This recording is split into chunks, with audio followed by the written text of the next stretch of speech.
आज आप सुने ऋषि मुनि और एक मछली की कहानी। अब से लाखों बरस पहले की बात है, जब मुनि नाम का एक अकेला आदमी पृथ्वी पर रहा करता था। उस समय दुनिया में जो कुछ भी था वो सब उसे अकेले का ही था। उसके किसी काम में बाधा डालने वाला कोई दूसरा मनुष्य नहीं था। एक दिन मुनि नदी में खड़े अपने हाथों में पानी ले रहे थे कि तभी उनके हाथों में पानी के साथ एक नन्ही सी मछली आ गई। उसने मुनि से कहा, इस नदी में बहुत बड़ी बड़ी मछलियाँ हैं, मुझे इनसे डर लगता है, वो मुझे खा जाएगी, तुम मेरी जान बचा लो। मुनि ने उसे ले जाकर एक सूखी हुई लौकी की तुम्बी में पानी भरकर छोड़ दिया। अगले दिन सवेरे जब वो सो कर उठा तो उन्होंने देखा कि मछली की गर्दन तुम्बी के मुख में फंसी हुई थी। रात भर में ही वो इतनी बड़ी हो गई थी कि तुम्बी में समा नहीं सकती थी। मछली ने मुनि से कहा, यह तुम्बी तो बहुत छोटी है, इसमें तो मैं करवट भी नहीं ले सकती हूँ। मुझे तुम किसी बड़ी जगह रखो जहाँ मैं थोड़ा घूम फिर तो सकूँ। तुम्बी लेकर मुनि एक तालाब के किनारे गया और मछली को निकाल कर तालाब में छोड़ दिया। कुछ दिन के बाद जब मुनि उस तालाब के पास पहुँचे तो उन्होंने देखा कि मछली बहुत बड़ी हो गई है। मछली ने मुनि को देखते ही उनसे कहा, यह तालाब भी बहुत छोटा है, मैं इसमें कहीं घूम फिर नहीं सकती हूँ, तुम मुझे यहाँ से ले चलो, किसी सागर में छोड़ आओ। अब तो मैं इतनी बड़ी हो गई हूँ कि बड़ी से बड़ी मछलियाँ भी मुझे निगल नहीं सकती है। मुनि ने मछली को उठाकर अपने कंधों पर डाल लिया और उसे दोनों हाथ से पकड़कर सागर तक ले गया। जब वो उस सागर के जल में छोड़ने लगे तो मछली ने कहा, तुमने मुझ पर बड़ा उपकार किया है, मैं इसका बदला चुकाऊंगी। कुछ दिन बाद पृथ्वी पर घनघोर वर्षा होगी और भयंकर बाढ़ आ जाएगी। सब ओर जल ही जल दिखाई देगा, जंगल और पहाड़ भी पानी में डूबने लगेगा। तब तुम लकड़ी की एक नाव लेकर मेरे पास यहीं चले आना, मैं तुम्हें प्रतीक्षा करती हुई मिलूंगी। तुम नाव पर बैठ जाना और मेरी पूंछ को कस कर पकड़ लेना, मैं तुम्हें डूबने नहीं दूंगी। मुनि ने उसी दिन से एक सूखी हुई पेड़ के तने को निकले पत्थरों से खुरीच कर एक नाव बनाना शुरू कर दिया। सन के रेशों को बाँट कर एक बड़ी सी रस्सी भी तैयार कर लिया। कुछ दिनों के बाद पृथ्वी पर सचमुच बड़े आंधी तूफान आए। दिन रात मूसलाधार पानी बरसा, पृथ्वी पर जल ही जल दिखाई देने लगा। बड़े बड़े ऊंचे पेड़ भी पानी में डूबने लगा।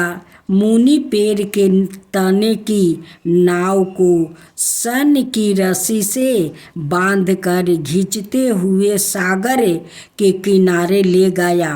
उन्होंने ढेर सारे अंगूरों के गुच्छे भी तोड़कर रख लिया। जब वो सागर के किनारे पहुँचे तो मछली उन्हें वहाँ मिली। मुनि नाव को पानी में ढकेल कर उस पर बैठ गया। उन्होंने रस्सी का दूसरा सिरा मछली की पूंछ में बांध दिया। मछली उन्हें सागर में बहुत दूर तक ले गई। ऊपर आसमान और नीचे जहाँ तक दृष्टि जाती वहाँ तक पानी ही पानी था। दिन पर दिन और रात पर रात बीतते गए। मुनि रोज सवेरे शाम एक अंगूर का दाना खुद खाते हैं और एक पानी में फेंक कर मछली को खिला देते हैं। बहुत दिनों के बाद पानी कुछ कम होना शुरू हुआ और उसके भी बहुत दिनों बाद पानी के बीच में से धरती उठती सी मालूम हुई। फिर वो और ऊपर उठ आई। मुनि नाव से उतरकर फिर पृथ्वी पर रहने लगे, पर इस बार वो अकेले नहीं थे। जल प्रिया के बाद वहाँ बहुत से नई जीवधारी पैदा हो गए थे। उनमें से बहुत से मनुष्य भी थे। जो मछली का रूप में था वो सभी मछली मनुष्य का रूप में आ गया। तबिन से इस धरती पर मनुष्य ही मनुष्य दिखाई देने लगा। अब आप सुने अदिति और वरुण की कहानी। अदिति और घोष दुनिया में सबसे पहले पैदा होने वाले स्त्री पुरुष थे। उनके पुत्र अदिति और अदिति के पुत्र वरुण हुआ। वरुण ने बहुत लंबी आहू पाई। उनके रोम रोम के बाल सफ़ेद थे और घुटनों तक लंबी सफ़ेद दाढ़ी था। किसी को यह पता नहीं था कि उनकी आहू कितनी बरस की है। उनके अनगिनत पुत्रा पुत्रियाँ, नाती पोते परपोते आदि थे। वो सब अपने अपने घर बनाकर रहते थे।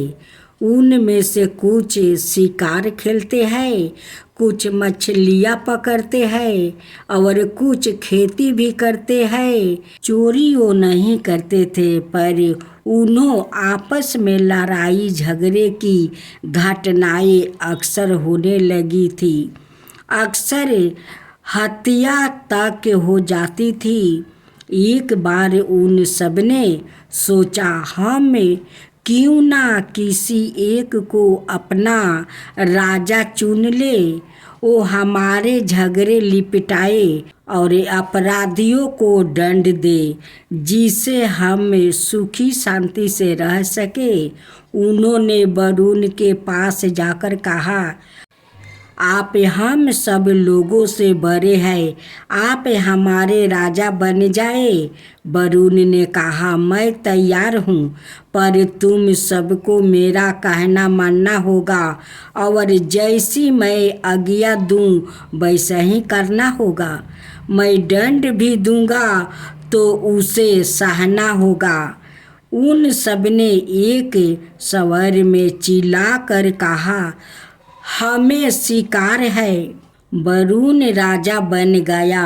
आहू के साथ उनके शरीर की शक्ति कम होने लगी, बदन बढ़ने लगी। उनकी आँखों की रोशनी इतनी तेज हो गई कि वो अपने घर के अंदर बैठे हुए राज भर में कब कहाँ क्या हो रहा है इसे देख सकते थे।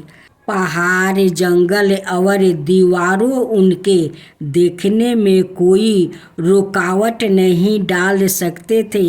उनकी दृष्टि उनके पार चली जाती है। कौन किस समय अपने घर के किस कोने में बैठा क्या कर रहा है, इसे अपने घर में बैठे बैठे देख लेने में उन्हें कोई कठिनाई नहीं होती थी। उनकी आवाज़ में ऐसी तेजी थी कि मुंह से निकलते ही राज्य भर में सब जगह सुनाई देने लगती थी। उनकी कोई सेना या पुलिस नहीं थी, पर वो जिसे जो आज्ञा देते उसका पालन उसे करना पड़ता था। वो किसी को किसी से भी पकड़वा कर अपने सामने बुलवा सकते थे और उसे दंड दे सकते थे। सबके मन में डर बैठ गया था। कोई उनकी इच्छा के विरुद्ध कुछ करने का साहस नहीं कर सकता था। राज्य के सब लोग स्वस्थ और सुखी हो, इसलिए वरुण ने कुछ आदेश जारी किया। प्रत्येक मनुष्य, चाहे वो स्त्री हो या पुरुष, बूढ़ा हो या बच्चा या जवान, सूर्य उदय से पहले सोकर उठ जाए करे। सूर्यास्त के बाद कोई भी अपने घर से बाहर कहीं घूमता फिरता दिखाई ना दे। स्त्रियां बच्चों की देखभाल ठीक से किया करे। यदि कोई बच्चा बीमार पाया गया तो उसकी माँ को कठोर दंड दिया जाएगा इत्यादि। राजा के इसी प्रकार प्रतिदिन जारी होने वाले आदेशों का पालन सब लोग सिर झुकाकर करने लगे। राज्य में ना कभी कोई बीमार पड़ता था और ना अपराध करता था। सब नियम के अनुसार अपने अपने कामों में लगे रहते थे। सबको भर पेट भोजन और रात भर आराम मिलता था।